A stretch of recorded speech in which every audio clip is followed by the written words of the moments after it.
Okay, greetings, brothers and sisters. Let's start here. I got a comment yesterday. Poor Erika, she is going through the five stages of grift, as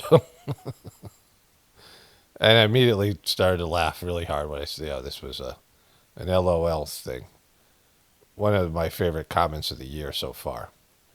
One of my favorite. This is one of my favorite comments ever. It's just a great comment. It caught me off guard. And my wife was in the other room. I just called her. I didn't want to wait to get up and tell her. I just wanted to, I just called her. So, and she thought it was really funny. That's why I've included it as the title of this video.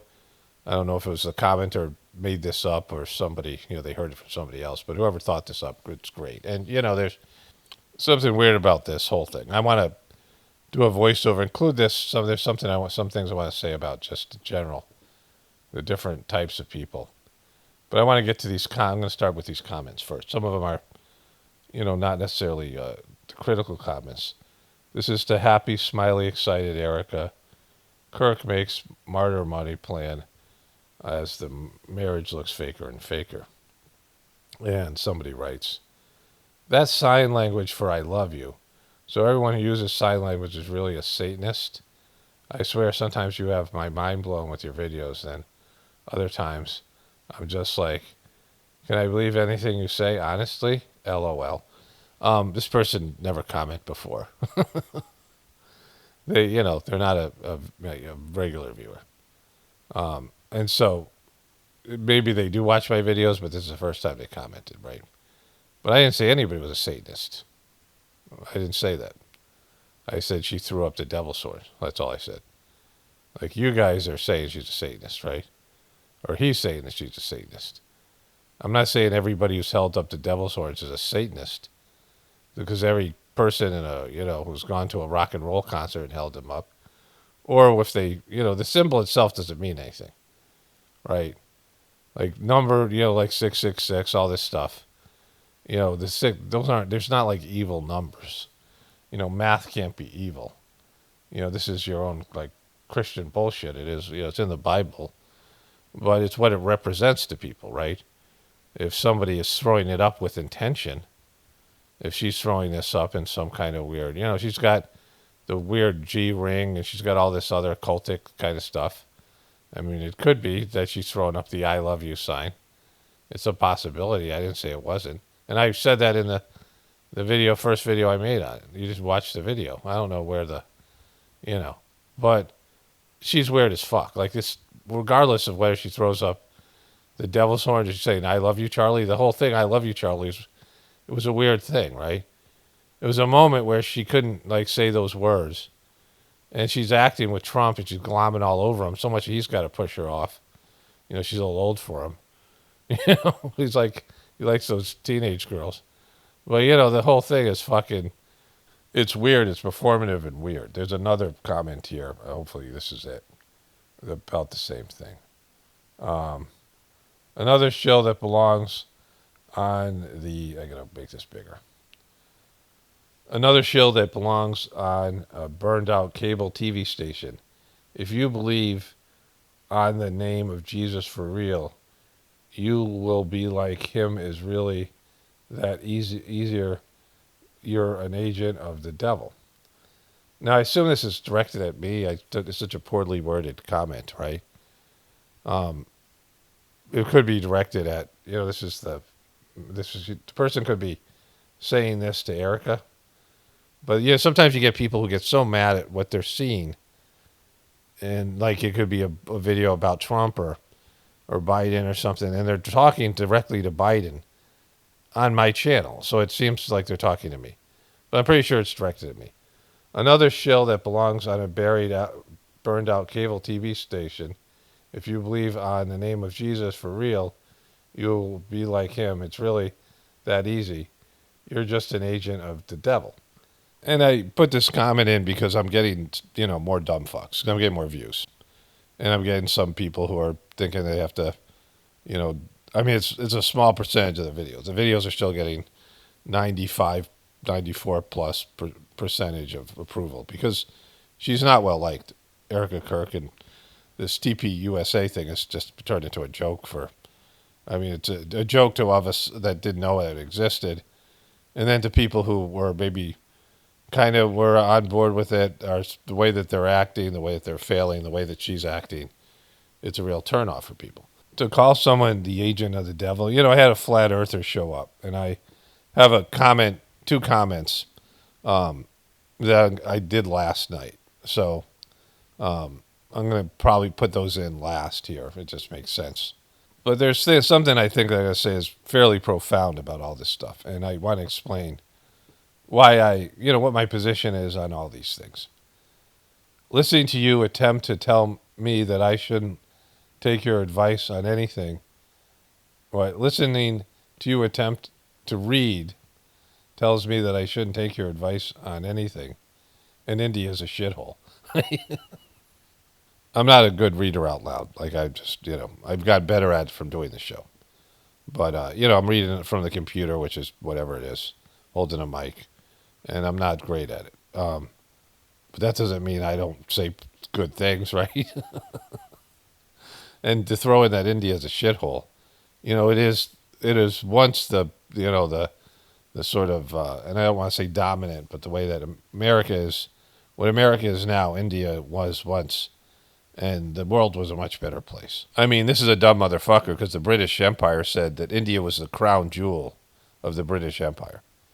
Britain became wealthy and powerful, and, their food got a lot better because India had all kinds of spices and things, and, it's got more spices than any other. The food is kind of very diverse and all these things. And so, you could call it a shithole now. There's things about it that I've talked about, like that are bad, and there's a lot of corruption and way too many people there in a small area.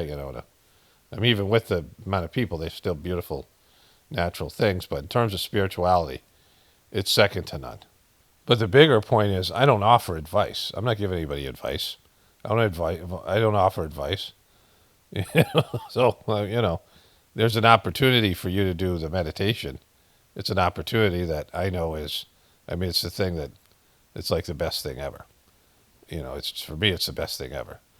But I don't give a shit if you do it or not, especially somebody like this. You get these people, and I say this in the other comment. I do there's two other comments I did last night because they were so, you'll hear those in a moment. But, this isn't dumb fuckistan, right? Like, these people come from dumb fuckistan, and it's not for you. My videos aren't for you. Like, you should be able to tell that and just like leave and go, this is, you got this. There's so much content for dumb fucks, right? There's just, most of the stuff on the internet caters to you. Charlie Kirk and that whole thing that he was doing, it's for dumb fucks, right?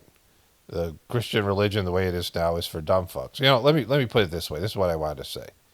And so people can understand that, I don't feel like I'm being disrespectful. I mean, you have people calling me saying that, you work for the devil, right? And, like in the comment section on a regular basis, and people saying stuff like, whatever this comment is about my out loud reading abilities, and then some of these other things. So there's a lot of hostile relationships out there. Like, people have a hostile relationship with my content.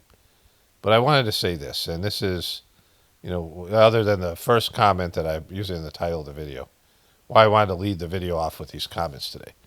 So, you guys all remember how the Democrats willfully ignored Joe Biden's dementia. Like, Joe Biden, when he was running for president, and I don't know how many people could see it. I don't know how you couldn't, but for me it was very easy. That the guy had clear signs of dementia. And we now know that he has probably Parkinson's. There's an MSNBC report where they interview a doctor who's a Democrat saying that a first-year medical student should have been able to diagnose Joe Biden with Parkinson's because of all of he went through the terminology and the wording. I've shown this video over and over again. But that thing that he did at the debate performance, and all of a sudden Jake Tapper and these other people and George Clooney come out and say, Joe Biden's got dementia. We saw it all along. We saw why he was running for president. They hid him away using COVID. Like, he didn't have, when he just didn't, like, do what he did in the debate performance against Trump in 2024, When he didn't do that in 2020, it was considered a success. And Trump mocked him for his sort of mental breakdown. These are the two oldest candidates. Somebody sent me like a funny comedy clip. I didn't use it because, I figured it'd be copyrighted or whatever. But this guy was talking about how, you don't go and hire an 80-year-old guy for anything. I said early on, would you have Joe Biden drive your school bus, like your kid's school bus? I mean, to Democrats. If Joe Biden, came out and you put your kids on a school bus and Joe Biden was driving it, or somebody who was like showed these symptoms, he was showing signs of dementia, his gait, the way he walked, all this stuff, Parkinson's. And there was a Parkinson's doctor that went there. And we know now that he's got stage 4 prostate cancer. And he had that sometime, when he was president, and he hid that shit. But the Democrats pretended he was great. Some people on Morning Joe, they were talking about Mika and Joe were talking about him being one of the greatest presidents in the history, all the stuff he accomplished. I mean, it was unbelievable. And everybody who watched these Democrats lie about Joe Biden, like it's so obvious, gaslight the American people. So some of them, I would assume like most of the media people and other politicians, they knew Joe Biden, just like with Fetterman, right? They did the same thing with Fetterman. Like Fetterman had a stroke, and he had one of the worst debate performances in the history of debating. He just, he opened it up with, "Good night, everybody." He started the debate, and he said, "Good night, everybody," like he was signing off. He couldn't do it. He was mentally gone. He got elected, and he knew he was such a fraud. He knew that he was like not up to the task. He gets sworn in, and he's so depressed he can't do his job. He immediately checks himself into a mental hospital. He was catatonic. One of his colleagues came to visit him, and he was just sitting there making figure eights with his finger in the air. This stuff all came out, right? Like how bad he was. He was suicidal and just incapable of functioning. And this guy was messed up post-traumatic, post-stroke issues, mental issues. He had mental issues before. And then he just said weird shit, and he couldn't interact with people. Like he needed a tablet, like because when he said people talk, he had audio processing issues. And when people talked to him, like he was handy capable, right? He was fucked up. He couldn't do his job. And when people talked to him, it sounded like Charlie, the adults on Charlie Brown. Wah, wah, wah, wah, wah, wah. I remember the adults would all sound like that. And he couldn't understand what they were saying. Anybody. And he had to have a tablet, and he'd read off of it. Like he couldn't function. And he'd have to repeat things over and over again. And he was senator, right? He was he had one of the top governmental jobs in the country. Next to president, right? There's the senators, 2 senators from every state. And he's there for 6 years. And the Democrats went along with it. They went along with Joe Biden's senility. And they went along with John Fetterman. And they pretended. They pretended, or they bought into it. The real dumb fucks, like, the people who are a part of the establishment, they know he's a piece of shit. And they know he's fucking, wasn't capable of doing his job. And they went along with it. And then there's some people who just bought into it. All the people who voted for him, your Democratic relatives are telling you how great Joe Biden was. And at least he was better than Trump. And so for all you guys who know that those people did that, all those Democrats, all those dumb fuck Democrats who pretended Joe Biden, or they just thought Joe Biden was great because they couldn't see it. They couldn't see what was so obvious to everybody else. And then finally it was, people started to admit that Joe Biden was senile. But it was 4 years too late, right? It was, he shouldn't have run for president. He was already fucked up before he ran for president. And so if you, have contempt for the Democrats, you think how stupid they are, they can't see Joe Biden for what he is. Like your Democratic relatives and all the people on the internet who said he's so great. All these dumb fucks that are out there, right? You guys are doing that, and it's a much worse situation with Trump. Trump fucked you. Like, he's like fucking, like he just totally fucked you guys. Everybody that voted for him. And you knew it because he did Operation Warp Speed, and he threw all those January 6 people under the bus when he was the one who set them up, and he walked into that trap, that FBI created trap of January 6th. He walked right into it, and he brought all you fucking dumb fucks with you all the shills, all the FBI informants that there's like 26 of them working there, who were who were part of the undermining of the Trump exiting the White House. He showed you he'd throw you under the bus whenever he could, like he just would. Like he's done this to everybody. He did it with Chris Christie. He did it with Steve Bannon. He did it with, and John Bolton. Any of these people, like so many people, Trump has his racial relations with him always end up poorly. When you no longer can serve him, he turns on you, right? If you criticize him, you do anything. Like he doesn't like, or sometimes he just needs to. He needs to throw you under the bus to save himself or whatever. Trump's a piece of shit, and he's brought in martial law, and he'll go. He's going to grab your guns. He's just all the rhetoric that he's pushing, the fucking disaster that Doge was. I mean, just solely mishandled. I mean, look at how it ended with him and Elon Musk, and then it came back around, right? When Elon, came to his senses and realized that it was better for him to, to pretend to be Trump's buddy or whatever. But these, I mean, the whole thing's a mess. And then the whole thing with Jeffrey Epstein. Trump turned out to be his best buddy, and he blocked the Epstein files, all the stuff that he did. So you dumb fuck Trumpers and you dumb fuck Charlie Kirk people who can't see through him and his wife. And you're the same as the dumb fuck people who back Joe Biden. Whatever's fucked up in you that you can't see was so obvious to the rest of us. The people who are left-right paradigm people who see that the left and the right is controlled. And there's nothing you can do. There's no political answer or solution. This country can't be saved because we're all affected by a demonic system, a system that's built on egoism and materialism and not God. And we're doing, we're all participating in this beastly system. And it's very obvious to see. It's painful to see because then there's no hope of saving the system. When you realize this, there's like no hope. And so, people who can't live a life where there's no political hope, where, they can only rely on God. Like this is all you can do. Throw your hands up and rely on God and say, there's the systems that I'm 100% dependent on. It's frail and fragile and it's going to collapse. It's corrupt. It's evil. It's going against God's will. And there's nothing that I can do about that. No, nothing anybody can do about that. And so all we can do is, ride this thing out and depend on God in a real way, right? So there's a lot of people out there who will go along with various things like Trump's fake assassination attempt, which is so fake. Like if you can't see through that, then how can you be presenting true stuff? Like most of the truthers failed so badly on the Trump assassination attempt. I couldn't believe it. Like it's so fake. It was so WWE.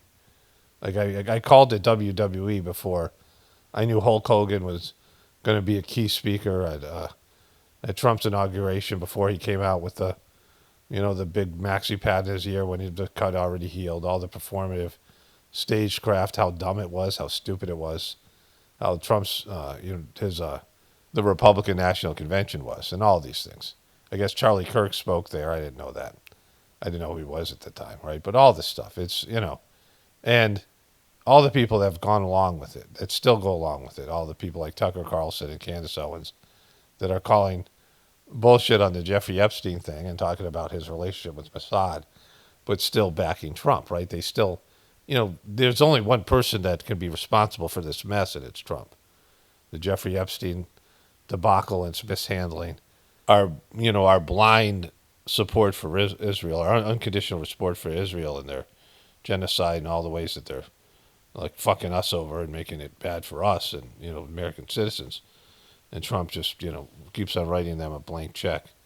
I mean, it's him. Trump is the fucking problem. He's a puppet. He's a dope, and he's being, handled, but it's Trump. Like he's being run. And he doesn't care about what you believe or what you think, and he lied to you. And you're still, refusing to see it. Just like the Democrats that backed Joe Biden unconditionally. I mean, not even unconditionally. They were a little bit more demanding of Joe Biden. They didn't give Joe Biden a blank check. They still were, for their things. Like they were still pressuring him. But for all you dumb fuck Republicans who are like the dumb fuck Democrats, you're an example why America's fucked. You're just like these dumbass NPCs, incapable of thinking for yourself. and seeing what's right in fucking front of you. You're just banging into shit. And so, like, there's nothing for you here. I don't make videos for you. You guys are a lost cause. You're like America. You can't be changed. You can't admit that you're wrong. You just want to believe what you want to believe. You're angry at people and things that aren't Trump's the one who's fucking you over. And what happens when he goes to take your guns? He's going to take your guns. They're making all these, there's a big event that happened yesterday in Michigan, and they're, at a church, and they're going to push for this. They're going to say it's about radical Democrats. If Trump can, he's going to go after your guns, right? So this is, why I talk about the dumb fucks and the thing. It sounds disrespectful, but you're not even a human being. You have no consciousness. Don't have the ability to see what's right in fucking front of you. Trump's fucked you. Like he made promises and pretended to be somebody he wasn't. And it was obvious to see. You should have seen it back then, but you certainly should see it now. That Trump fucked you, and this whole thing is a fucking joke. It's for real stupid people. If you buy into the Erika Kirk thing, if you're coming here and saying something like, trying to pick out some detail, it's I love you, not devil's horns. There's one more comment coming about that. It's not for you. I'm not making these videos for you. You can just go back to dumb fuckistan. It's made for you. It's made for, 90% of the comment is for dumb fucks. Political comment and the rest of it is for, young people who are too young to see, they don't have the proper brain development because they're kids and teenagers. And, you're kind of a dumb fuck till you kind of wake up when you're maybe in your 20s or 30s or whatever it is, right? Whatever you're, it's a lifelong process. But until, that happens, you have low level consciousness and you watch, shitty content, and that's shitty. Dumb fucks are good customers. Dumb fucks are a desired audience. They're a desired demographic, right? Young dumb fucks, old dumb fucks. The dumb fucks, right? So you're the dumb fucks, so they're not welcome here. Like you got plenty of places to go. Don't come here and leave your stupid comments. There's a bus leaving for dumb fuckistan every 5 minutes. Go get on it, right? The hand sign for the devil horns is with a closed thumb. She's doing the sign for love. We learned that in elementary school. I have no idea why people are gaslighting, saying it's the devil's horns. This comes from Christians. And to say it's gaslighting. And I'm saying happily, smiley, excited Erika Kirk makes Martyr money. It's that video. It's not the video where I said she held up devil signs in the title. And so this person actually watched some of the video. And so I'm going to call it devil's horns because there's nothing sincere about her, and I don't think it's a real marriage. So either it's a fake I love you. I'm sure for her, but she should know better that people are going to interpret it as the devil's horns. Like Christians and right-wing people should all know that there's lots of people who think this is the devil's horns, right? A symbol is whatever it means to you and to the person who throws it up, right? And so when I first doing the meditation that I did, the Sajmark meditation, they have these customs. Like they don't want men to wear shorts. Exposing your ankles is a bad thing in the Indian culture. It's weird shit like that. They wear these saris and long, it's hot as shit there, but they're against shorts, right? And you're not supposed to point your feet at somebody. Like you're not supposed to point the bottom of your soles at people, right? Like, that's a big thing. But like I notice sometimes you'd see like an Indian person reading and they'd be using their middle finger as a pointer to point at things and stuff, right? And to them, a middle finger isn't anything, but now sure it is because, cultures are starting to get merged, with the internet. But, you have these cultural things, and, when you go to another culture, things that you normally do are offensive to them, right? And it's just, it's all bullshit. It's all based in perception. They're not really offensive. And so, this idea that people are gaslighting, no, she threw up a symbol that could easily be interpreted as the devil's horns, even with the thumb wide open. And who knows why they're doing it? Maybe they're doing it to fuck with people, right? But to call people gaslighting, right? It's like silly. It's all open to interpretation. But she has weird shit going on, weird symbolic stuff. Somebody said, In all seriousness, do you think pharmaceuticals are a factor here? Xanax, Adderall, SSRIs. Just curious. And I thought I mentioned that in a video where I said, it seems like maybe she's on medication. They're all on medication, right? And so maybe that's, I mean, so many people are on fucking medications.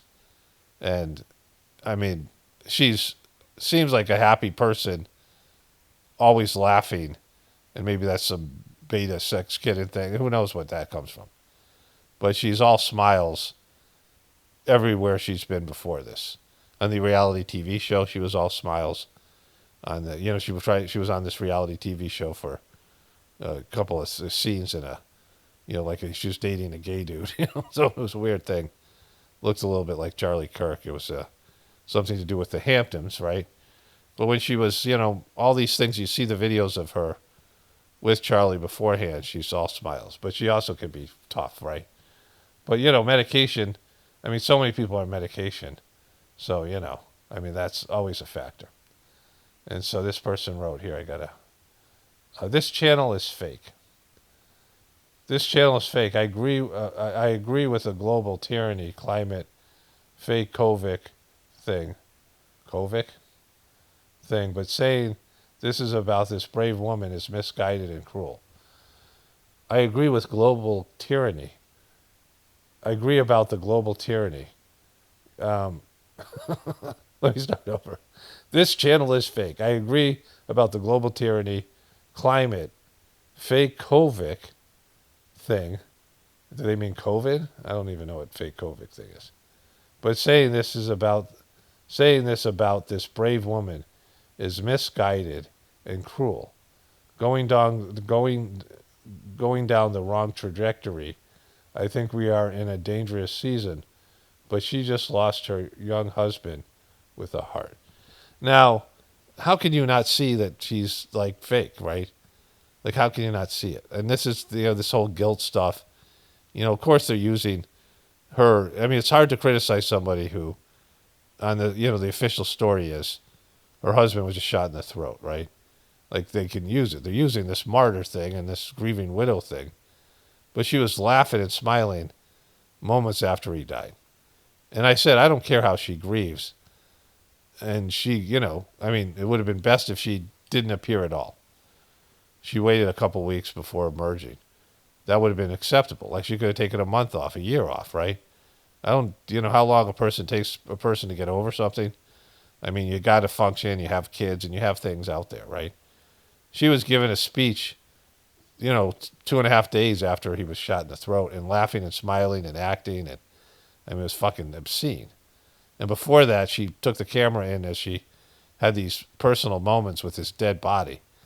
And, when she received the casket and she wanted to get some, she was clout chasing with the Vances, JD Vance.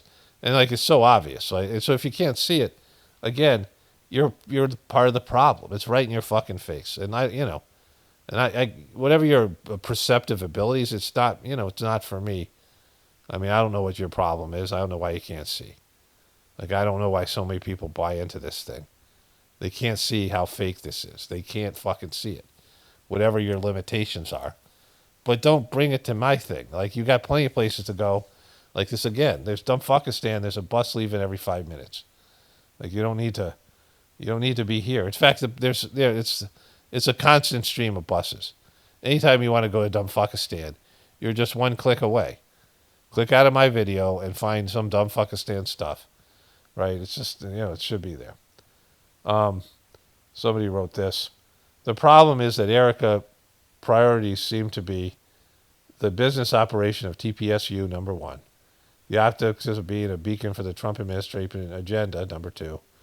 A spokesperson for the religious right, number three. Makeup and cosmetic appearance, number four. Grieving mother, five. And this is a reflection in her awkward mix of seething yet joyful emotions and flamboyant actions. It's emotionally shallow, just like Trump. Yeah, I mean, that's what everyone should be able to see that. That should be like just there for everyone. The last comment is Monica is fake as fuck. All right, so I did this voiceover last night because I had this comment that I had to get to. Let's go to that. Okay, so today is Sunday, September 28th still. Now I got a wonderful comment I'm going to get to tomorrow. Like I'm going to name a whole video after the comment, or the title of the title of the video is going to be the comment. It really made me laugh, and I got a bunch of other great stuff to get to, including a flat Earth comment I'm going to maul. But it's 10:20. I turn my computer off. I go through a whole routine before going to bed. The whole thing I was doing. I go outside with my dogs, take them out so they can go to the bathroom before bedtime. I check on the chickens. They're in this little building. I turned off the light there. The chicks with the broody mom. But I'm essentially done for the day. But I saw this comment. It came in on my phone. And it's so spectacularly stupid. I turned my computer back on, right? Because I wanted to comment while it was fresh in my mind. I have a whole bunch of responses. So let's get to it here. Why do you mention your wife all the time? Sounds like you're compensating for something.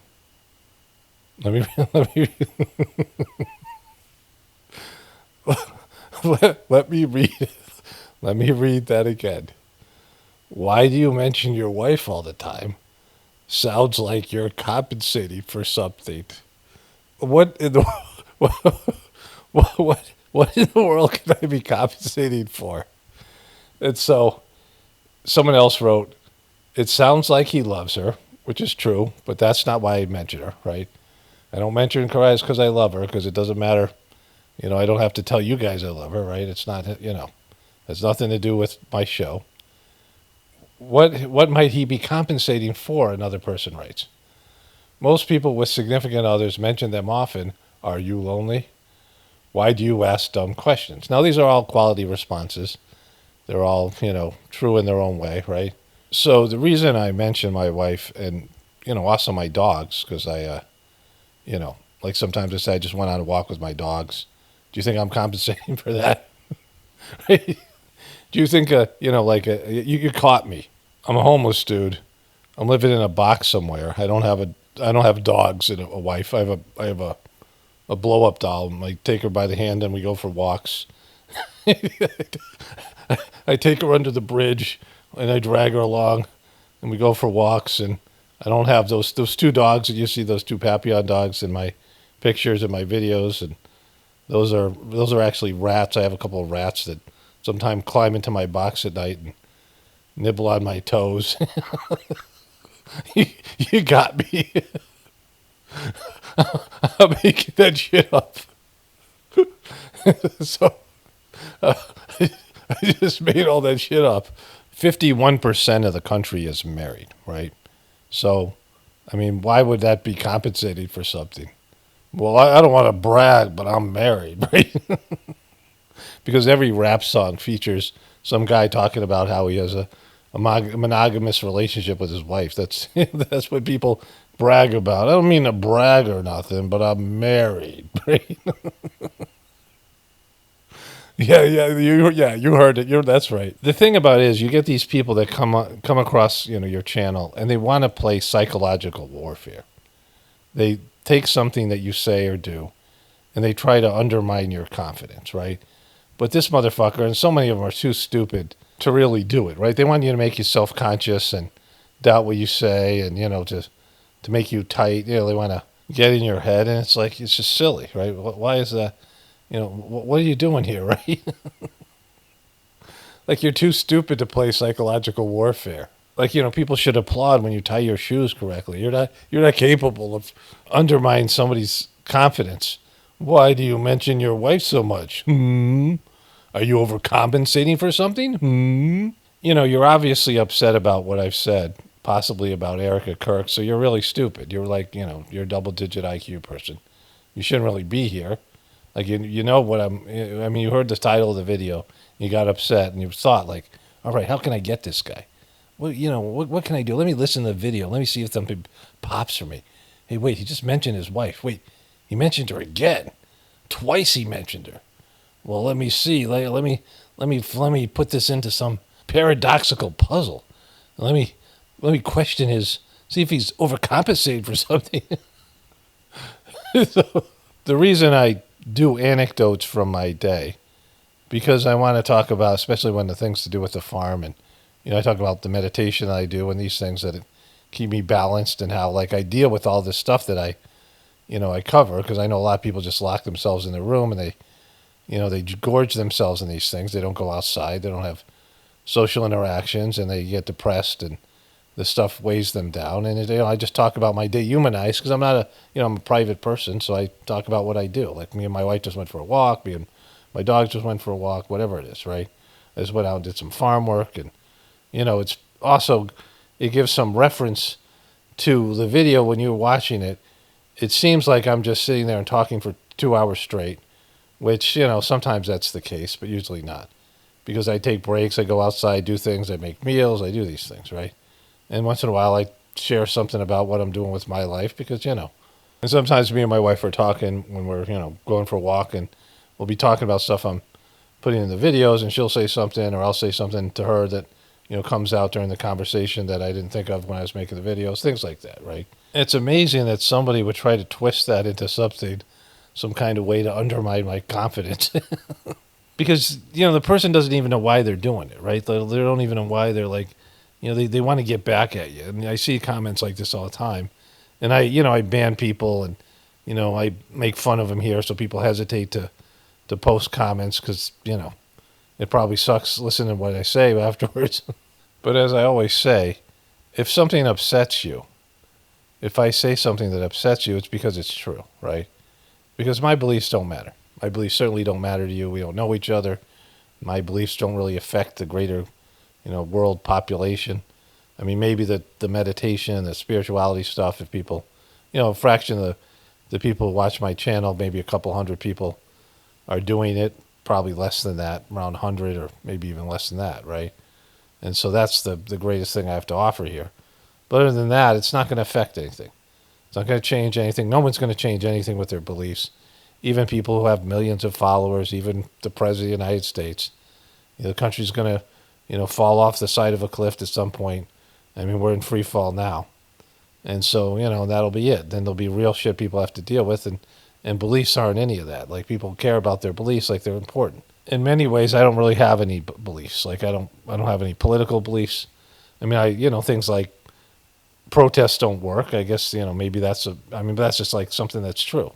Protests don't work. They backfire, right? Elections don't work. I have my morals and ethics and character qualities and things like that, but I don't even think those are necessarily beliefs, right? I mean, the only thing I really believe in is following your soul's path, my soul's path, and doing what God wants me to do.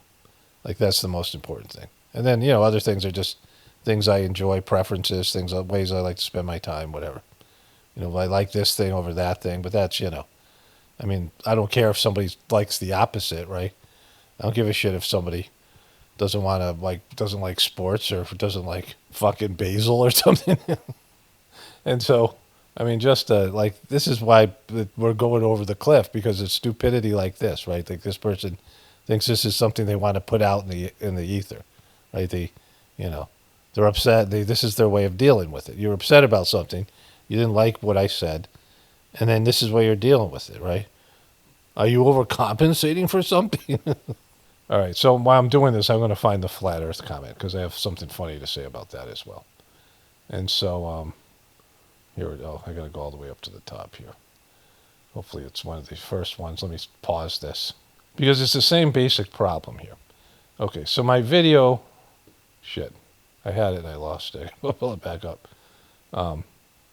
Here it is.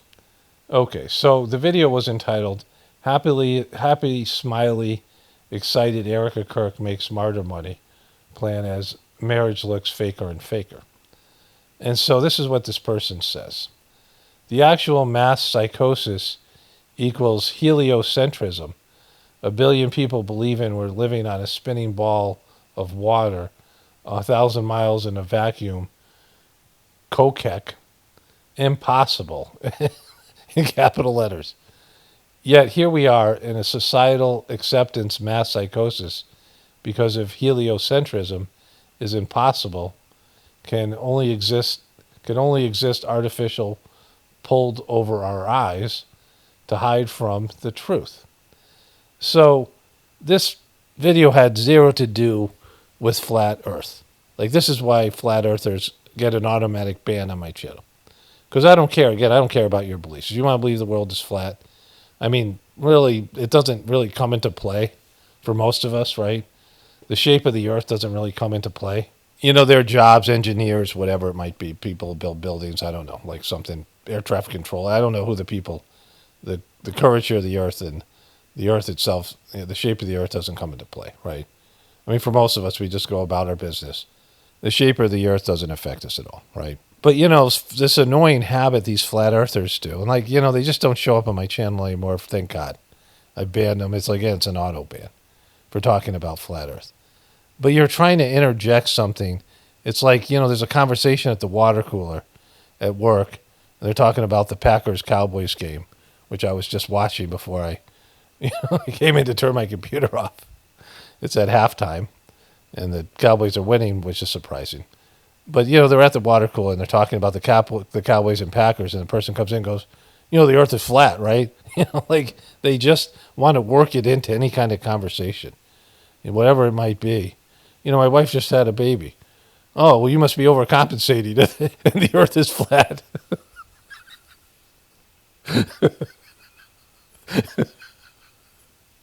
I'm glad I include this. Like, just shut the fuck up. You lost already, right? You lost this battle centuries ago. The flat earthers, you lost this battle when we found out there were time zones and people started to travel around the world. You lost this battle. And you could prove the earth isn't round. I don't think that's possible because I think it is round. But let's say you could prove it. It will still never be fucking flat, right?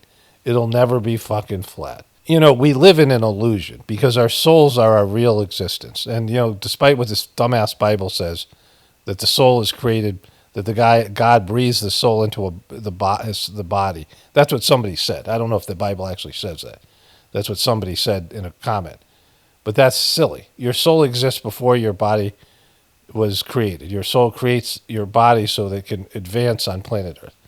And because it's been bonded to planet Earth from past existences and mistakes and has to work the things off. I mean, that's the most logical spiritual explanation. If you believe in a soul, the souls are created when the universe was created. And your soul lives for billions of years. And so when you're incarnate into a physical body, that's an illusion. It's like, you know, when you play a video game and you're pretending to be an avatar in the video game, but you're controlling the avatar, but you're something else, right?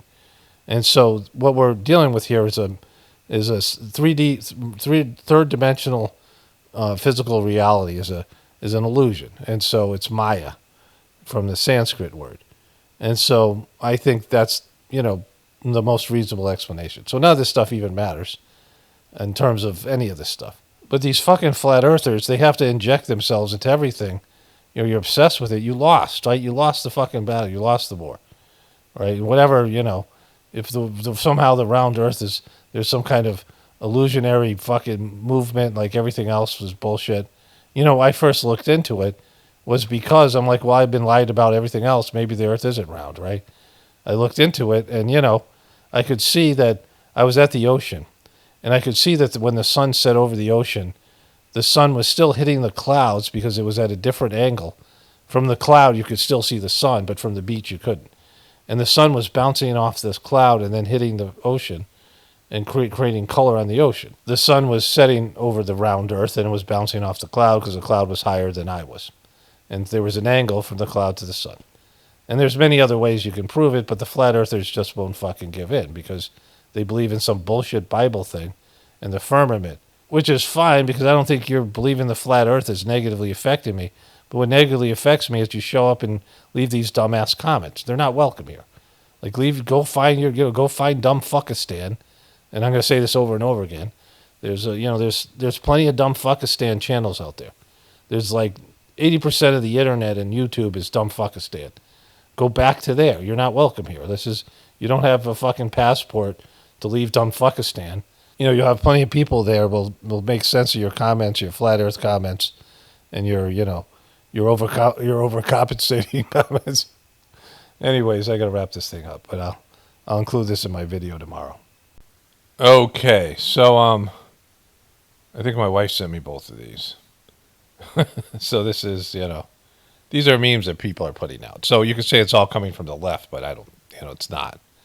I don't know how much any of it is coming from the left. And this one, the face that you make when your husband and father of your children is brutally murdered. She's a very smiley, happy person. That's who she is. That's how she deals with social interactions. She smiles a lot and she laughs, but she's very smiley. We'll show the Trump thing again from a different angle, her with Trump. But, it was right after his death and his, dabbing her eyes with the corner of her eyes with a Kleenex like she's crying. And then smiling and laughing and things and saying she's excited and all this stuff. I mean, it can't be a real marriage, right? There can't be a real thing here. Because we know her priorities was to jump into it, strike while the iron was hot, right? Because, this thing had to happen now. If she waited a couple weeks, there would be no turning point left because Charlie Kirk was whatever he was he was the whole organization, his interactions, the things that he did. And so they had to they had to reboot, they had to, what do they call that? Pivot, right? And so, she had to do this. Like she had to, or someone had to do this, and it had to be her. But she failed. Like people don't like her, and it looks fake as fuck, right? If people can see it. And so if you can't see it, then, I mean, what God help you, right? It's insincere and fake. So here, let's start here. See, there she is laughing with Trump, right? That's how she interacts with people. Let's say, I mean, you have to, I talk about this all the time. When you're in social situations, you have to act and fake reactions. And, it's expected of you. Like if you said exactly what you were thinking all the time, you'd be thrown out of society, right? If everybody said exactly what they were thinking, there would be, it would be bad. Like you have to suppress what you're thinking. Especially when it goes against the norms, right? Like, there's people who, I mean, believe everything and they're just, they don't have anything going on inside of them. But there are times where, like, let's say you were in this room and you were a part of this thing and you knew she was faking and you were like, what's this wrong with this woman? All the people are around her and they can't say, they have to say something different. You're expected to fake things at work. You're supposed to act like you're happy when you hate your job. And across the board, all these things. So you're expected to act and fake and do these things. But deep down, and there are a lot of people that, they're afraid to speak out against Erika Kirk because she's a grieving widow, when it's so fake. They know it. Like there's people who have come and left comments saying, thank God I found a place where I can say what I'm thinking because they're, it's horrible. But, you have with this guy Trump, he was always a nightmare. Like I used to be a fan of The Apprentice show, but not because he was some great, brilliant businessman. It was because he's like funny and he's, like fucked up, right?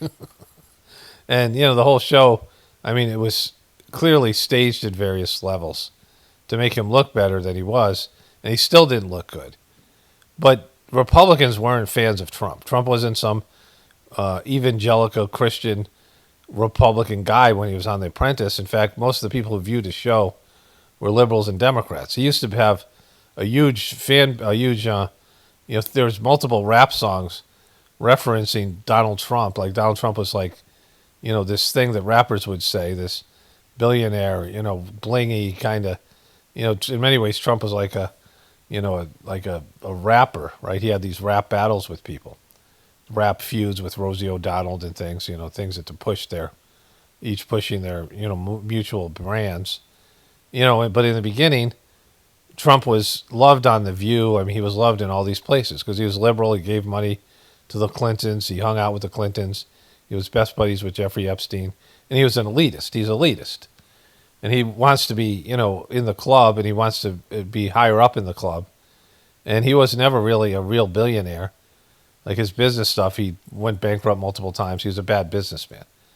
And he wrote that, book that we know he didn't write now because he can't read or write, right?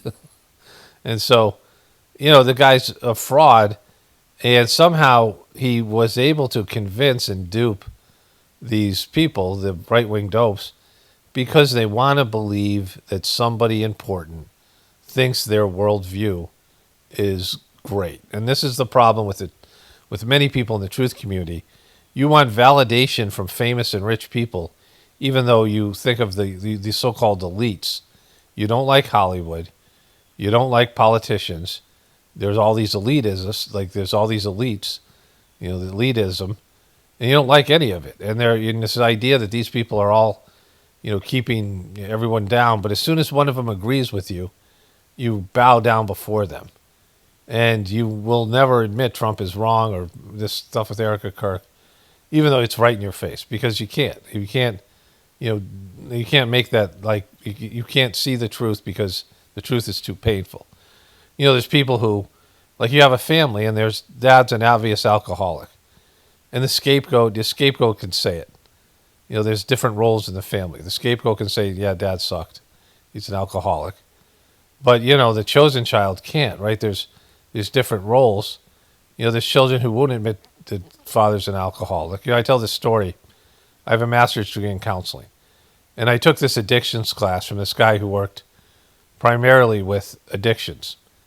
And he tells a story where, this guy's been a counselor for like 40, 50 years. Like he's an older guy.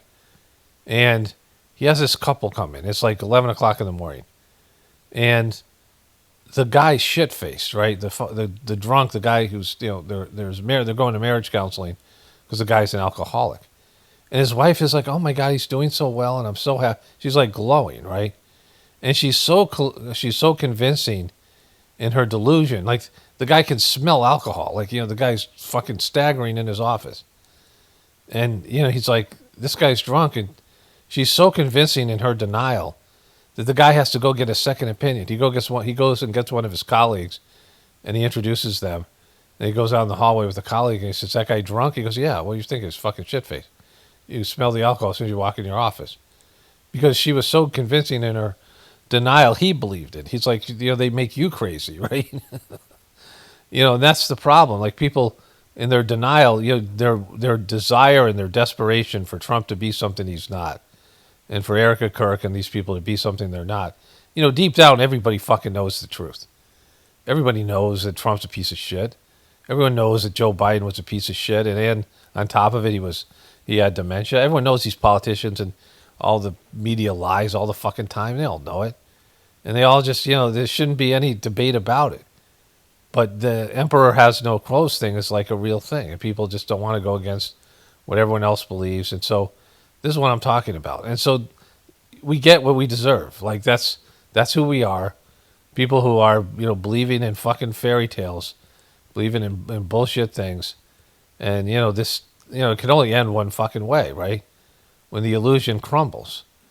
People's collective denial and their collective, warping of reality gets smashed, right? It has to happen. People's desire to pretend something, like it's like you're playing a pretend game, and we're playing a pretend game with our, money having value and all these things. We live in a world full of lies. Like all the lies are the truth. Debt is wealth, right? Like it's fucking, that's inverting everything. That's satanic, it's demonic. It's, making the ego, like the egos are so, like everyone's fragile ego has to be, celebrated and protected, not that your ego is run amok and you have to submit to your soul. I mean, that's the purpose of life is, in terms of what I understand the purpose of life, what I believe the purpose of life is, that you have a soul's path and your ego has to submit to this, and then your soul has, your soul's returning to the source. And you have a version of yourself, a divine version, where you always make the right decisions because everything is done in conjunction with the divinity within you. And those people that rise to that level, and there's been evidence of people who have risen at least somewhere higher than other people on that spiritual level, and it's a significant growth. And whatever I've gained in the past 30-some years, 32 years of doing this meditative practice, it's been significant. Like, I'm a much better person. And if you're not becoming a much better person, if you're not, and also, if you're leaving the world the worse place than you left it, and I'm not talking just about the material world, I'm not talking about just pollution, or I'm talking about who you are as a person and your effect on other people and the system in general, internally, like what you are inside, right? And so, this thing is fake as fuck, and yet people buy into it because we're fucked. Like, we're fucked. People are so broken. The idiocracy, yes, but it's spiritual deprivation and just desperation. She's laughing, right? And he's laughing. Like, this, this isn't a celebration of Charlie. This is, a couple of grifters who just went out and did their grifting, right? So remember 2 weeks ago or whatever it was, the day before Charlie Kirk got shot, what's today's date? Today is Monday, September 29th. So 19 days ago. Like, it's been 3 weeks, right? The day before Charlie Kirk got shot, they released, or the days before, they were talking about the release of Jeffrey Epstein's birthday book. And it was so abhorrent. There was a whole section called Children. And it wasn't just Trump, but it was all these people, rich people, CEOs, famous people, who were celebrating his depravity. They were joking about his depravity, as was Trump. And Trump made this obscene picture, which he never denied, right? He said, that doesn't sound like me, and I can't draw. Like, he made these bullshit defense things. But, he had this bogus lawsuit because now this book emerged, and the Wall Street Journal got this picture from the book, and so they're exonerated. They're not liable because they saw a picture in a book that was signed by Donald Trump, and the book presented it was Trump's, and they published it, and they have every right to do that. And Trump, came out hard on it, but he was backpedaling. He's on the defensive. So when the Charlie Kirk thing happened, I immediately said, well, the biggest winner is Trump, because the Epstein thing is now on the back burner, and I had no idea it was going to last this long. And I think it's a dead story. Trump's has survived his, he's a perv bro. He's the QBs and the right-wing truthers and all the people who are against pedos and all these people. Trump is your worst nightmare. He's an Epstein guy, and you refuse to see it, which makes you, like, worthless. Like, you say you're passionate about something, but then you're also incapable of seeing a guy who's the devil right in fucking front of you. Like, Trump's the fucking devil, according to what you believe. And so this happened. Okay. Remember that day back in June when Elon Musk and Donald Trump's bromance very public? We're going to get to the new Charlie Kirk or this stuff here. I got a few things to get to. In an old Charlie Kirk interview about spiritual warfare, but let's start this here. Publicly crashed out. Can you believe that was June? And remember this tweet from that very day? Time to drop the really big bomb, Musk wrote. Donald Trump is in the Epstein files. That is the real reason they have not been made public. Have a nice day, DJT. Well, nearly 4 months have passed since then, and the Trump administration still has not released the Epstein files. The story goes on. But Democrats have been fighting tooth and nail to get their hands on whatever documents they can. And today, Democrats on the House Oversight Committee released new documents obtained from Epstein's estate. This batch included flight logs and some of Epstein's daily schedules. See, there's nothing as damaging as Trump writing that note to Jeffrey Epstein on his birthday and then lying about it. Like, that is fucking, that's the smoking gun. But Trump survived it because stories don't last.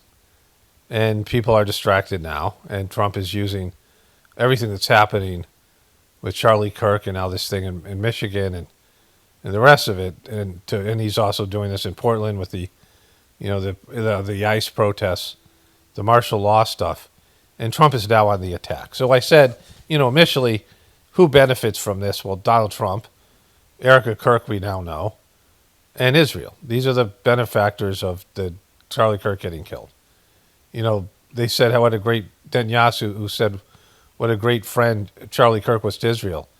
But was Israel Charlie Kirk's good friend? Because as soon as he hinted at being a little bit critical of Israel's horrific, war, I mean, he wasn't even taking the Palestinian side. He was saying he still believed in Israel's biblical land rights, but just hinting that they needed to wrap the war up and that Jeffrey Epstein is possibly Mossad. That was enough to get them to cut off their funding to Charlie Kirk and basically, threaten him and gaslight him and pressure him and all these things, calling him an anti-Semite.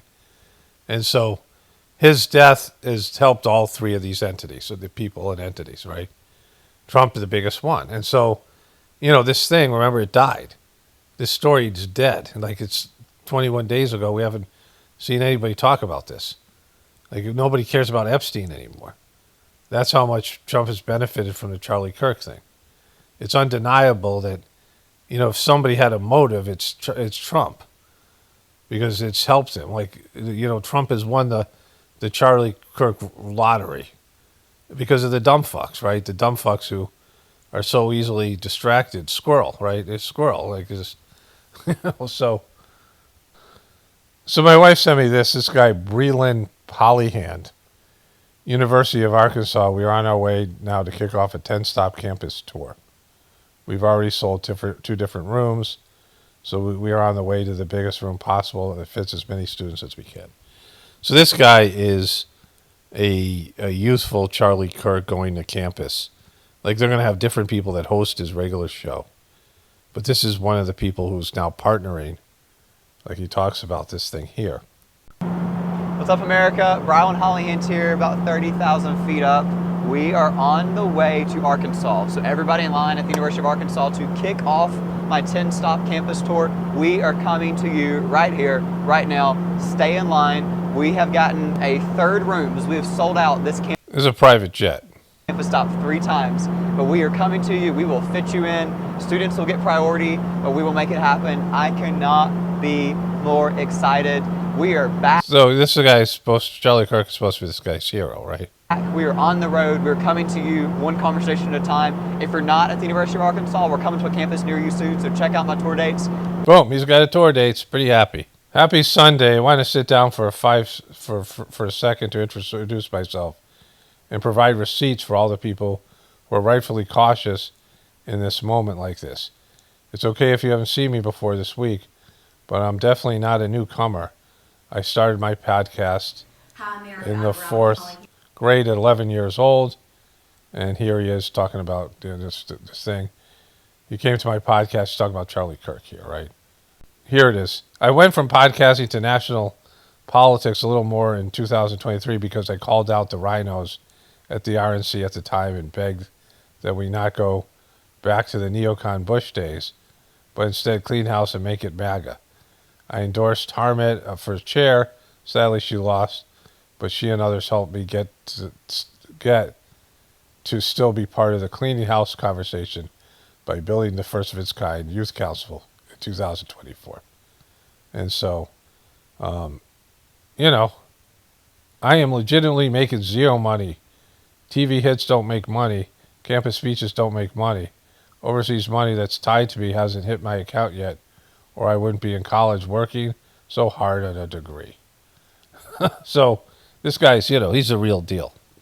He, of course he's not making money. That's why he's flying on a private jet, right? Hi, America. I'm Brian Hollyhand, editor-in-chief of the Truth Gazette. This is the big reveal. We are here with Charlie Kirk and Candace Owens from Turning Point USA. We just sat down for an exclusive interview before they speak tonight in Tuscaloosa, Alabama for the 2018 Alabama GOP Summer Dinner. Drop in the water sign here. We discussed the Trump administration, fake news media, 2020 elections, and so very much more. Make sure you watch. The interview's coming very soon. This guy's great, by the way. Big stuff. He's great. Big stuff. He's great. Thank you. Boom. Thank you. These are his receipts. Here he is, the Truth Gazette.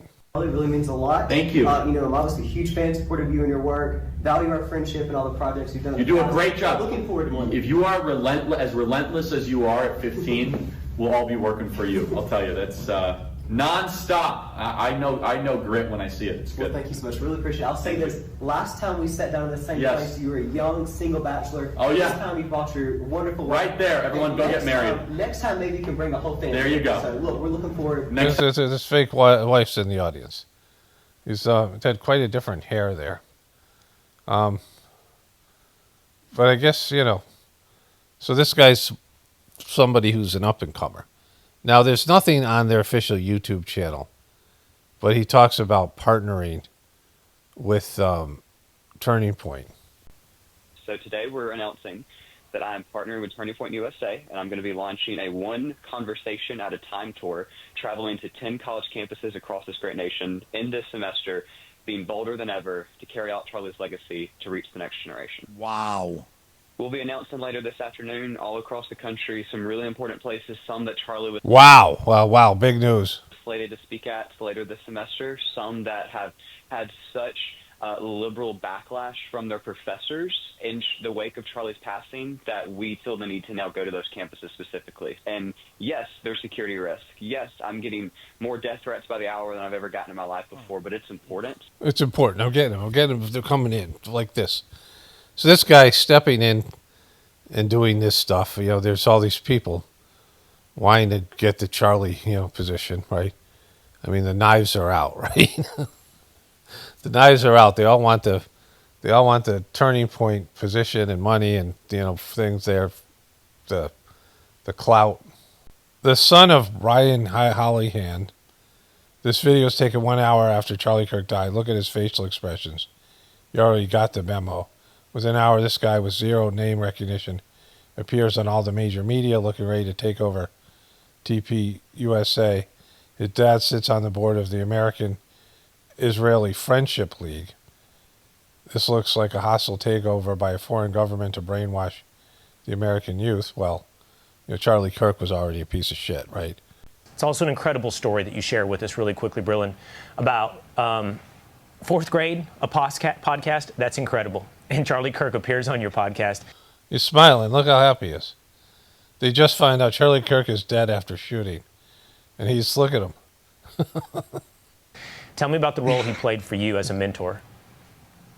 Yeah, again, it's somebody that didn't have to do that. He was on Fox News every other hour that year. He didn't have to make time for me as an 11-year-old with this upcoming podcast in the fourth grade to come on and join me, but he did. And not only was it a one-time thing, I've interviewed hundreds of people that I've never talked to again. He stayed a mentor, and he texted me up until this week when I was on another Fox show congratulating me. Like, he didn't have to do that. He could have viewed me as competition. You know, I mean, he didn't. And I don't have to smile right now. I could actually be feeling something. Like, I should have a fucking heart.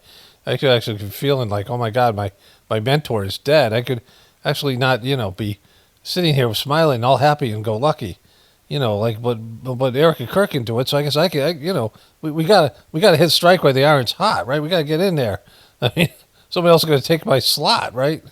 He could have said, oh, I'm not going to give this kid time, but he did. And he did do it. He did. The larger theme here is the left loves to preach tolerance. They love to preach tolerance. And in situations like this, that's the last thing we're seeing. The media. Exactly. Let's set in on the left. I mean, he's only been dead an hour, but let's shit all over the left. I got to take my shit on the left here because the left is a fucking left. They're so left. I mean, you guys are so left.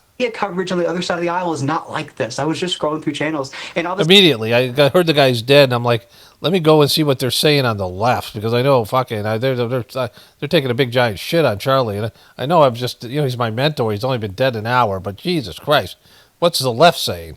The person that took this life, this is heartbreaking, Will. And it's heartbreaking. That's why I'm smiling like I am, and his wife is smiling, and she's over doing photo ops, you know, and she's getting her.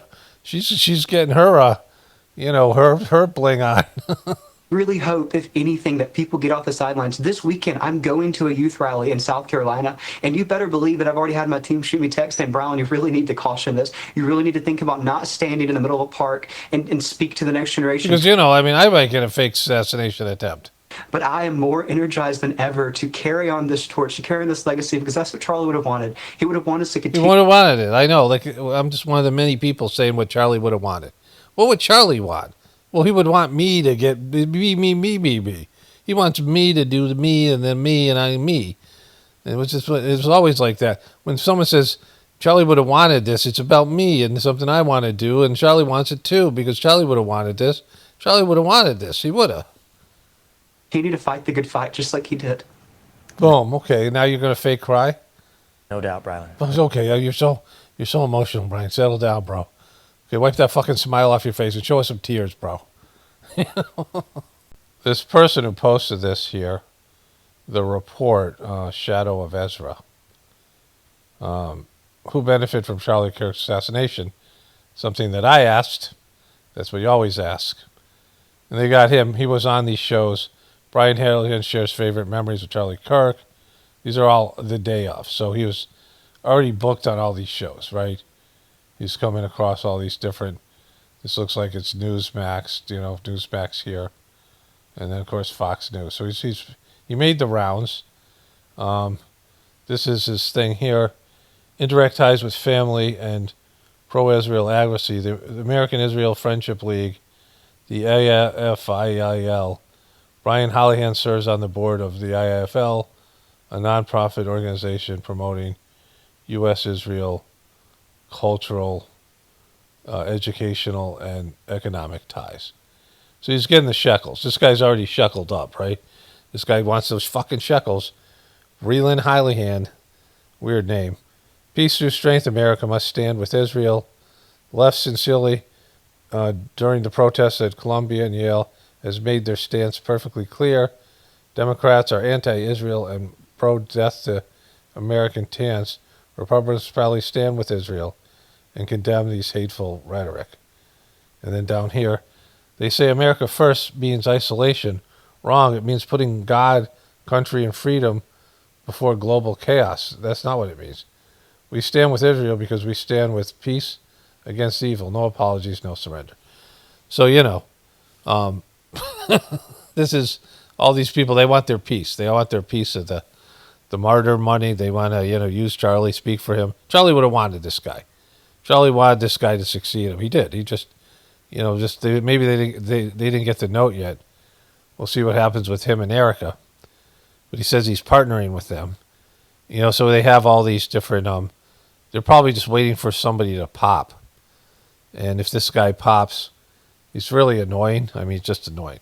And, kids don't know. I mean, it's good for kids to speak up and learn to be a part of things. But like I said, Charlie was young when he died. He's in his 30s. And spiritually, you don't really start kicking in until you've lived your material life. Like you have all these material concerns. And you can connect with God during those things, your job, your marriage, your kids, all the things that you're doing with your life. But, as you get closer to the end of your life, then you can really focus on spirituality. And you have maturity of living a life of, you've gotten all these things done, right? You've accomplished what you had to accomplish with your families and your career. And now you can focus on, the death process and focus more on your godly connections. And you just learn things along the way. And so these kids that show up and they want to do these kind of things, he hasn't lived a life, but he's a shill, right? His dad's a shill for Israel. He's flying on a private jet, claiming he's not making money. And he wants this, he wants the shekels. He wants his piece of the shekels. So I'm just editing this video, and I realized this kid, Breland Hollihan, who does he remind me of? David Hogg, right? Some little guy in a bow tie who, what would possess this kid to go to these political events, right? So first of all, he has to be funded by his family. His family has to have money. Like there has to be some way that he gets access to Charlie Kirk. And he has a podcast. He puts on his little suit. He goes out there. And, as a young kid, 10 years old, and he's showing up at the Republican National Convention, like he cares about these things. Like they're making him sound like he's some kind of phenom, but he's really weird. Like he's a David Hogg level weird fucking kid, right? David Hogg was at least in high school. But these kids that get into politics, you remember when you first got into politics, when you first started to take politics seriously? Because as a kid, you're doing fucking cool stuff. You're being a kid and you're having fun. And you're doing things that kids are supposed to do. And it's one thing if you become spiritual as a kid and your spiritual tendencies show up. But even then, you have to go live your life. In the Sajmark system, you weren't allowed to start the meditation until you were 18. So all these kids who grew up in families that did the meditation, some of the kids really wanted to do it. And occasionally there was a situation where the system would allow somebody to start young. There was a girl whose mom had died, and she was struggling with stuff, and so she was allowed to meditate. But with the idea that you had to go live your life. Because if you start spirituality too young and you get into God at a young age, you lose interest in your material life and you never develop your material side. And so at 18, you're at least starting your material life as an adult. But even then, your progress would be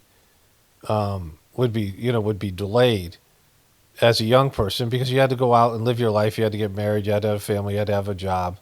They have these things, these people called sannyasis in India. In the Sajmarg meditation, they're looked at as being, they're just people who, they don't have a job. They're basically almost like beggars, and they go to people's houses and they're supposed to be spiritual, and they just travel around and you ask for donations. And in the Sajmarg teaching, they're like a plague on the system. You also have to have a material life. Oftentimes, you see religious people withdraw from the world.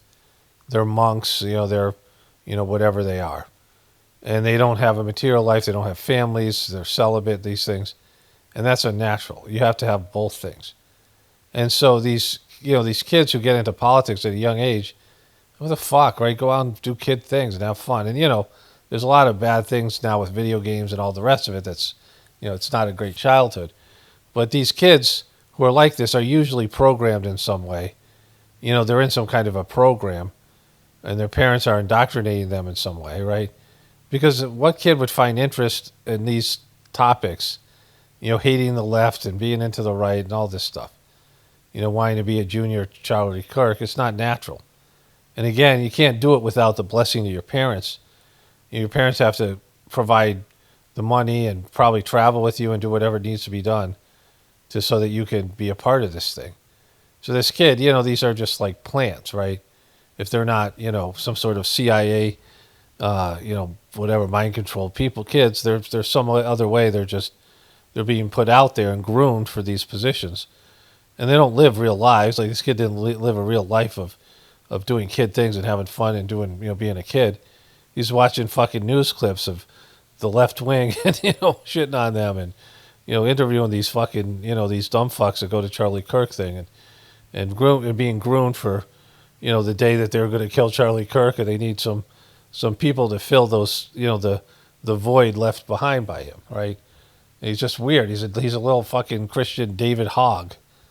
And I just want to add one more thing here. In terms of just being grifters and actors and, whatever they're doing, whatever's performative. But maybe some of them or all of them believe in biblical shit, which is even worse. Because there's a lot of dark shit in the Bible, especially the Old Testament.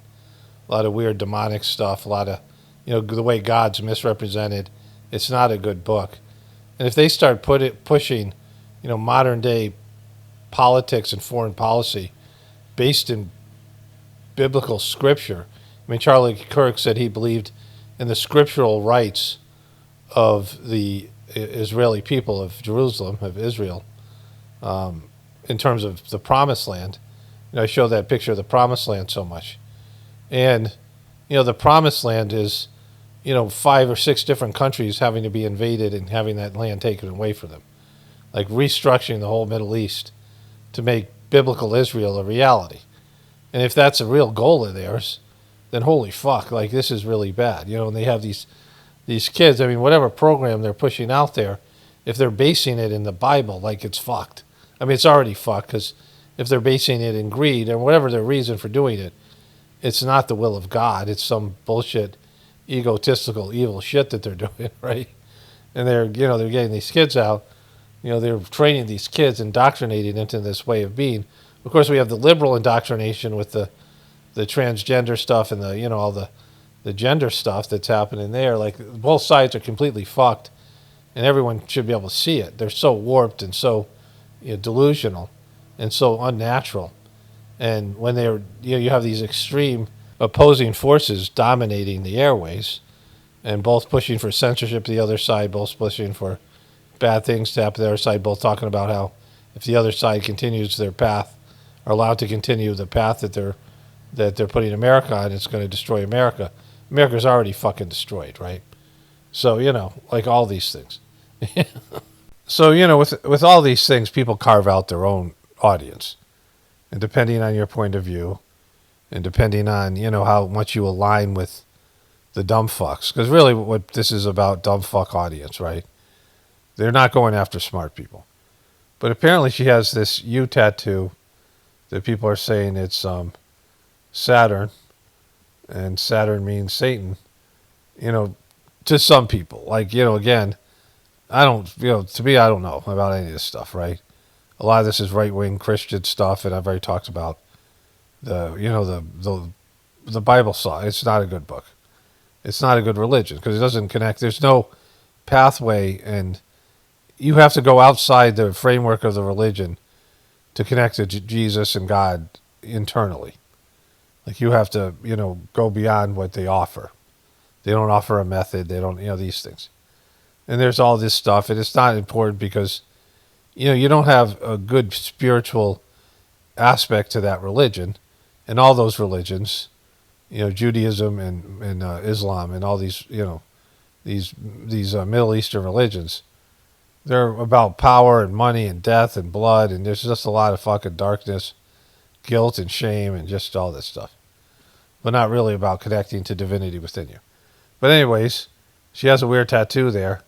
She's holding up the American eagle. Like fucking, she's getting more. She's going after her shekels too. She's got that Martyr money.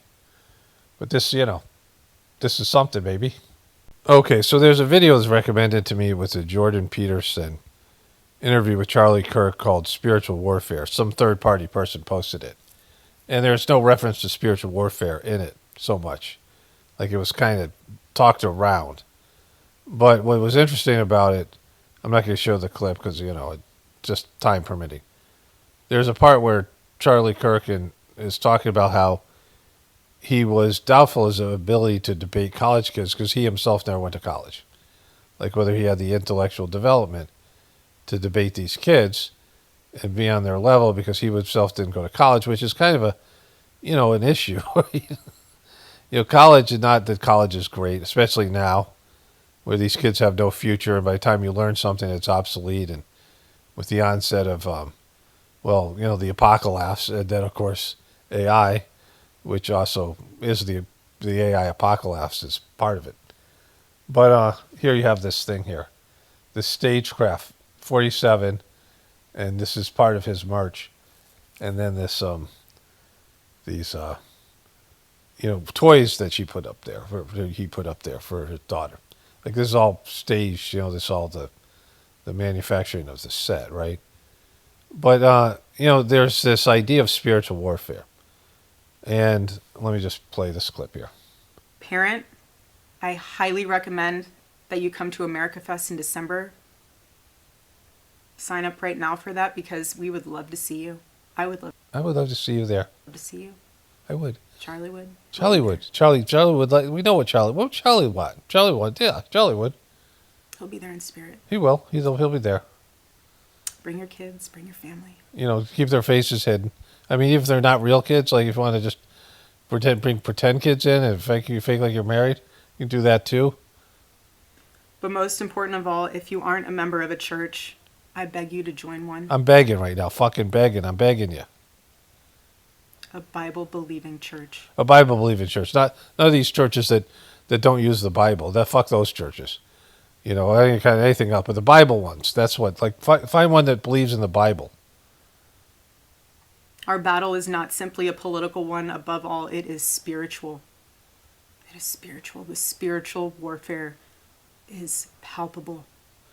Okay, so let me switch over to voiceover here. I made this video. Let me see if I have it here. I think I pulled it up. All right, search for it.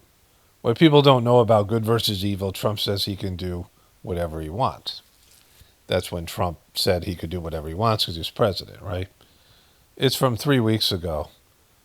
And I want to restate some of it from here because this is important to the context of all these things. And so what people don't understand, people think this is this idea that good has to kill evil, that good has to defeat evil.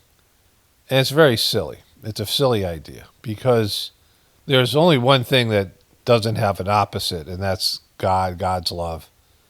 because everything comes from God's love. So evil comes from evil, and everything that's in creation, that's like a perversion of the original media, which is God's love. And so the essence that creates the universe is God's love. But then we assume grosser forms of things.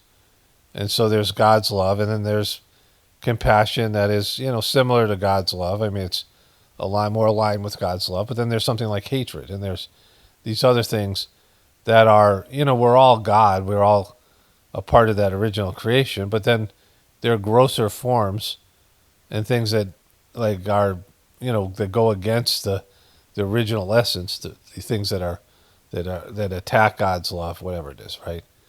And then we have the, of course, the freedom to choose, the freedom to manifest things and make our own creation. We have God's creation, and then what we've created inside ourselves, our internal universe, what we are as a person, what we are as an ego, our intellect, our consciousness, our ideas, our plans, all these things. But it all emanated from God's love. There's no binary aspect. There's no good and evil in God's love. There's no right or wrong. There's just God's love, right? And then we have these dualities that are created. We have the two sides of the coin, which is everything else that we see in creation, certainly in the world of human beings. And so you have these concepts of good and evil, but both sides think that they're good. They're the good guys, right? Both sides think they're the protagonists because they're caught in this binary conflict. So they're not with God. Either side is not with God because they're externalizing their enemy. They're projecting their inner, insufficiencies on somebody else. As a spiritual person, you follow God and you reach your spiritual goal, your ultimate spiritual goal. Or you're on a pathway, which you can easily deviate off that pathway and fall off that pathway. Fall off your divine path, right? So until you merge back into the source, there's these various stopping points where you reach a level where you really can't fall backwards. I mean, you can have like minor falls, but you're stable at those points, right? The point of liberation, where you no longer have to be bound to planet Earth, and then Vyavasta, where you merge back in the source, and those are stopping points where you can't really fall below those points, right? But if you attain those points, there's no sense of, I've made it. Like, you're always continuing back to the source. It's a never-ending journey, right? It's a process of working your way through the divine universe, right? And it's good that it never ends because you're active, as a soul. There's some activity, there's some need to do something, right? Need to have goals, need to have a purpose. And certainly as a human being, you need to have goals and need to have a purpose. A person who doesn't have goals and doesn't have a purpose is living a dead life. What's your reason for existence? Oh no, right? Like they're dead inside. There's no sense of, you have to have a goal. That's why you get depressed when you don't have goals. And having bad goals also adds fuel to the fire.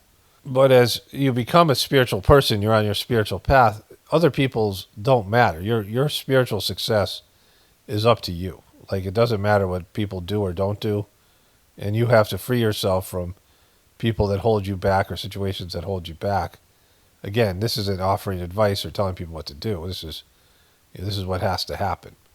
Like on a spiritual journey, you have to, and oftentimes people who you think are holding you back are actually helping you clean off things. They're benefiting you in some way, spiritually, the people who, you think of your enemies. And so this idea that you are a part of a good team, your team God, and the other side's team devil, is just silly. Like, it has nothing to do with anybody else.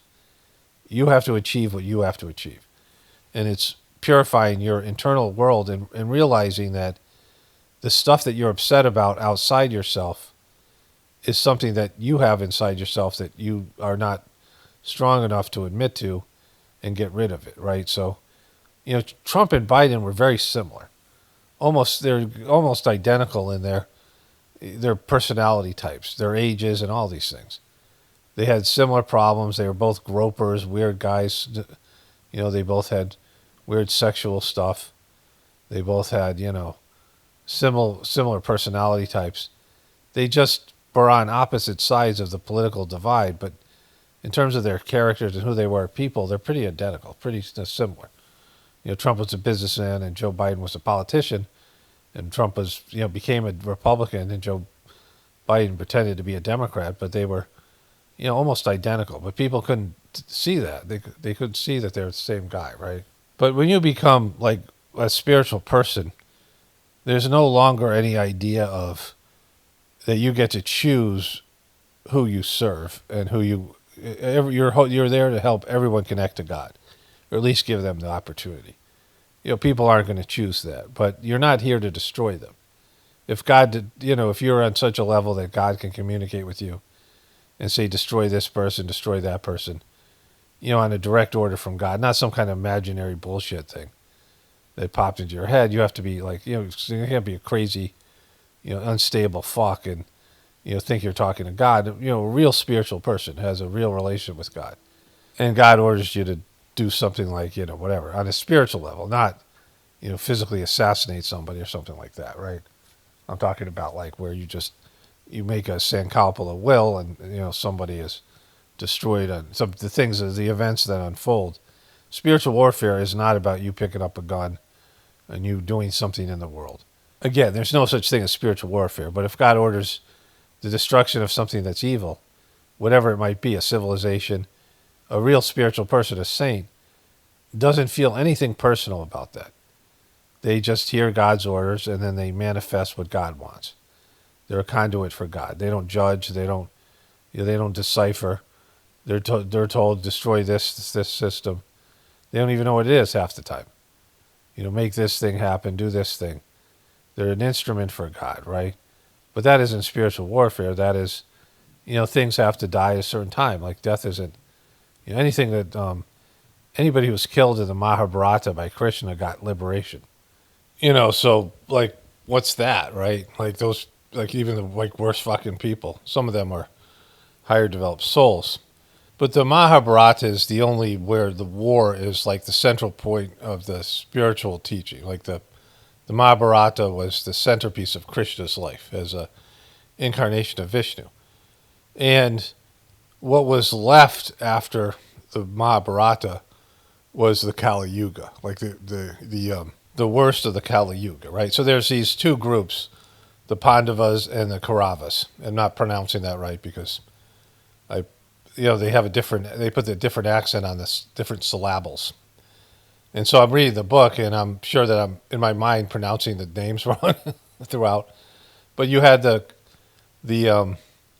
Pandavas that were like the heroes, 5 like heroic sons, and the 100, then their cousins, the Kauravas, the 100 sons, weird birth. It's like they all came out of an egg. It was a weird thing. And there was really good guys. Some of the best, maybe the best guy, Bhishma, was because of duty, was on the wrong side. He was on the side of the villains, but he had to be. It was just like these rules, all these rules that they had to live by, all these rules of nobility and, different types of constructs that they had. And so it wasn't like some clear, good guys versus bad guys type of situation. But the good guys won because, they do. But then right after that, everything goes to shit. Like we have the Kali Yuga. India falls, this whole stuff. So it wasn't like the war revealed the good guys beat the bad guys and all the villains get put down in sometimes horrific ways. A lot of the heroes die too. But afterwards, it's not happily ever after. It's what we have fucking now, right? And so, like, there's something to gain from that is when you're in a battle, like a bad divorce, or you get into a mano-a-mano conflict with somebody in your family, you hold anger and resentment towards your parents, whatever things that go on that people have.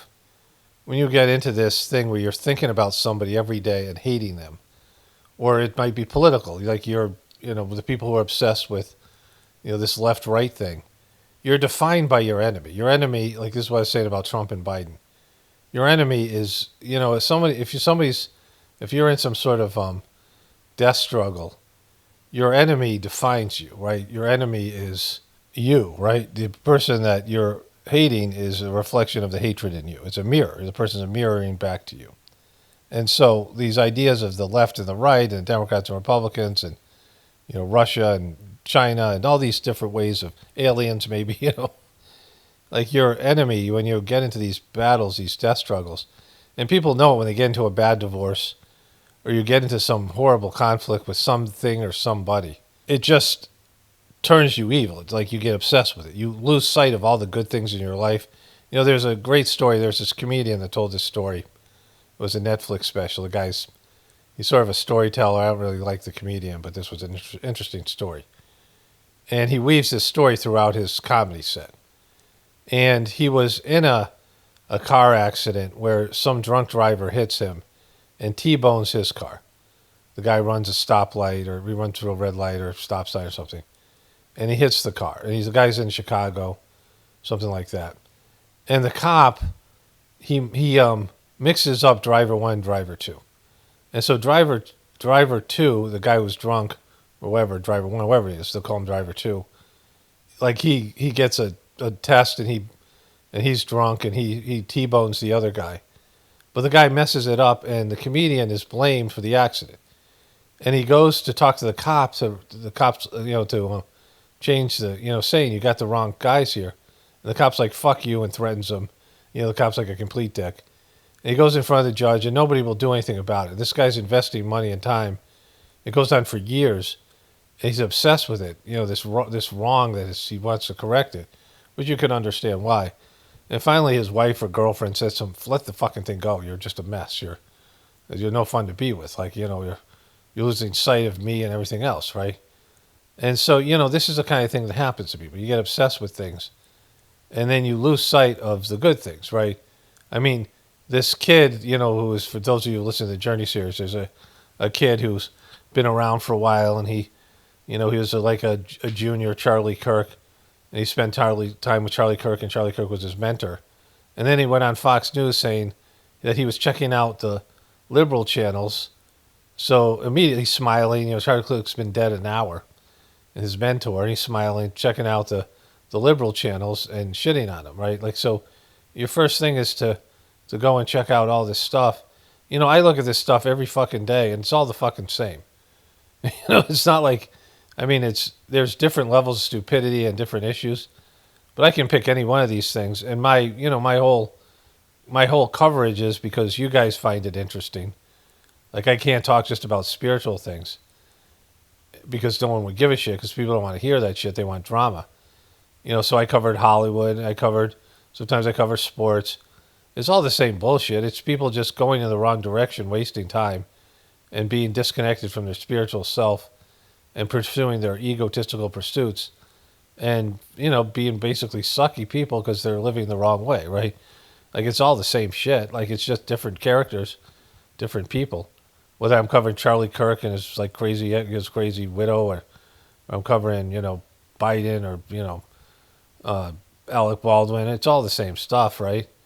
Like, it's people who are doing the wrong thing, going in the wrong direction because they don't have an internal connection with God.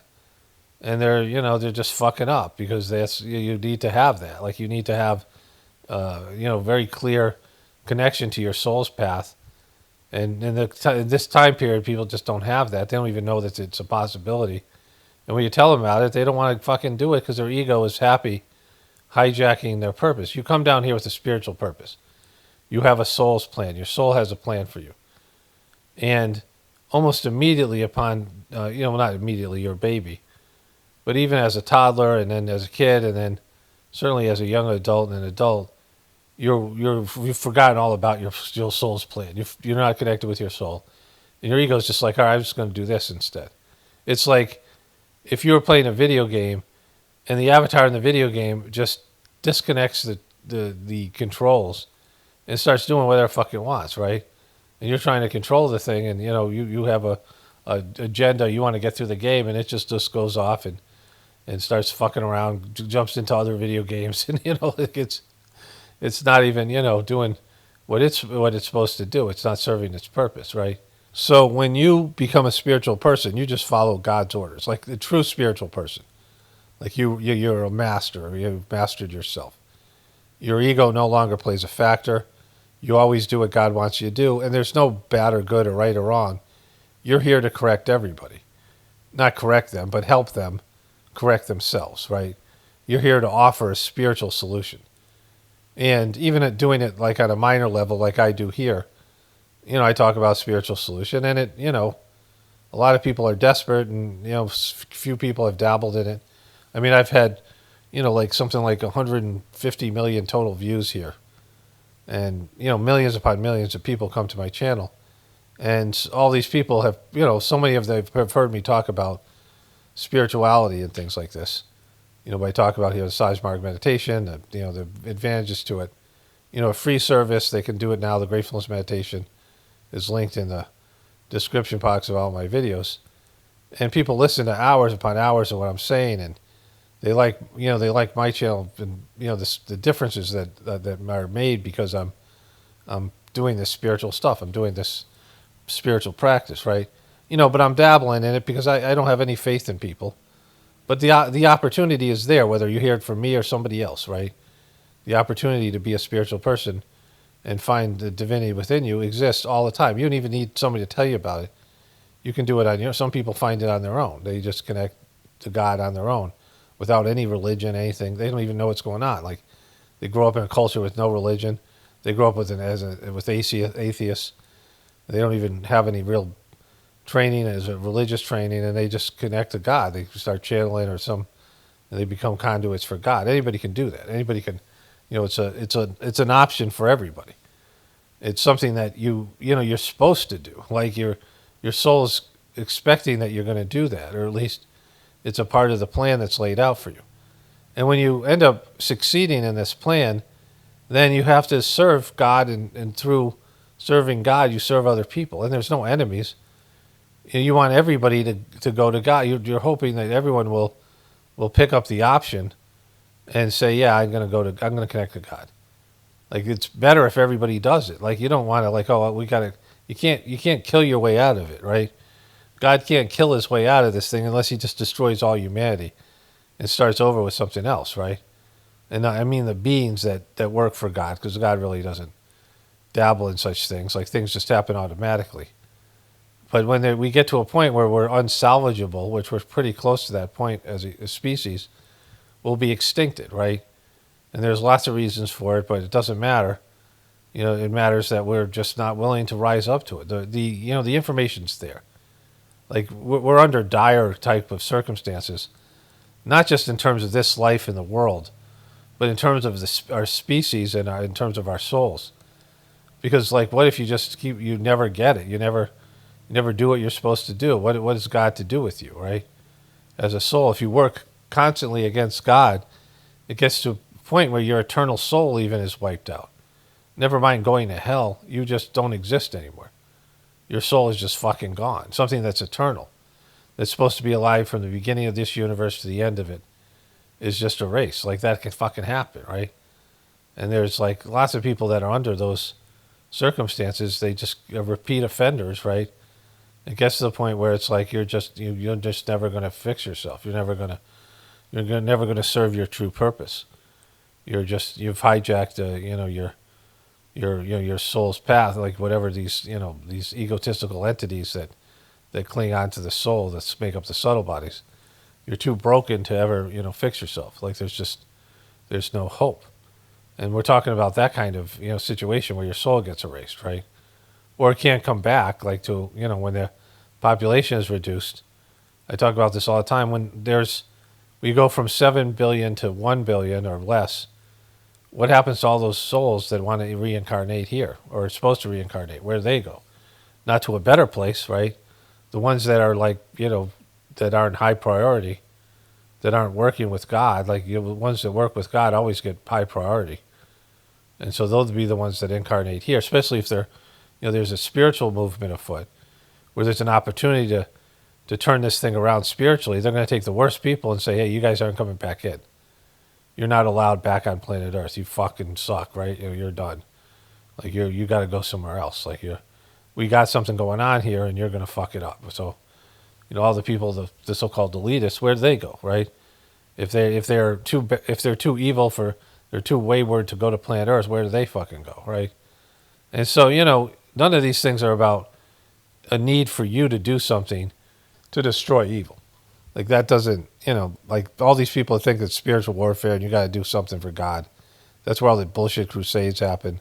It has nothing to do with God. It's egotistical bullshit. It's doing bad things in God's name or Charlie Kirk's name. Charlie Kirk would that's what Charlie Kirk would have wanted, right?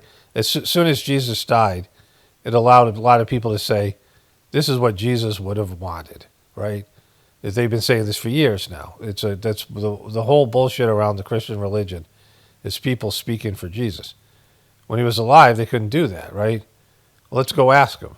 No, let's not go ask him. I withdraw my comment, right? So, because, they know they're bullshit. When Jesus is gone, people can all say, this is what Jesus wanted. Okay, let's put this in the Bible. Let's take this out. Let's rearrange the story. Let's find a way to cash out on this thing. Let's get some martyr money. And so, this is kind of the epitome of everything that I'm saying in terms of these, whatever's going on here. That you have one job, and that's to connect with God and do what you're supposed to do. That's not about somebody else. It's about you and your life and your choices and the person you're supposed to become. And that, people don't want to hear that because it's so much easier to blame everything and everybody else. Anyways, let me wrap this one up here. Only spirituality will save this world. As Paul Romano definitely points to the apocalypse. And the ascension, everyone have a blessed day and be grateful.